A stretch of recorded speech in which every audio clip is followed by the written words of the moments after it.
আসলে এর আগেও অনেকবার ইকো পার্কে এসেছি, কিন্তু এবারে জানি না কেন এখানকার জলের মধ্যে কিছু দিয়েছিল কিনা, লাইন দিয়ে মাছগুলোর মৃতদেহগুলো পড়ে আছে। দেখো ভীষণ বাজে একটা স্মেল উঠছিল। তখন মনে হচ্ছিল ইকো পার্কের সেই পরিবেশ বান্ধব ব্যাপারটা যেন নষ্ট হচ্ছে।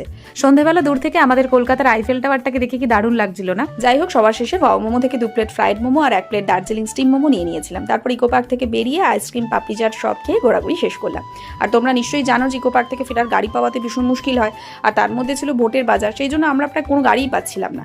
উবেরেও অনেক দাম দেখাচ্ছিল, সেই জন্য শেষ পর্যন্ত একটা ট্যাক্সিকে অনেক কষ্টে রাজি করেই বাড়ি ফিরলাম। রাস্তাটার অবস্থা দেখছো কি ভিড়! সেদিন মানুষের গাড়ি বাস পাওয়াই দায় হয়ে দাঁড়িয়েছিল। দেখে সত্যিই ভীষণ খারাপ লাগছিল। যদিও ভোটের বাজার জানা কথা এরকমটাই হবে, তাও তারপরে বাড়ি ফিরেই রাতের খাবারের জন্য বেরিয়ে পড়েছিলাম, আর সেখানেও সেই একই অবস্থা। প্রায় 8টায় বেরিয়ে টানা 8 ঘন্টা জ্যামের মুখে দাঁড়িয়ে। দেখো, যাই হোক, আমরা বেলেঘাটের যেখান থেকে বিরিয়ানি খাই সেই আনোখা স্টার থেকে বিরিয়ানি নিয়ে নিয়েছিলাম, আর তার সাথে ছিল 2 বোনের হাতের এই দারুণ চিকেন কষা।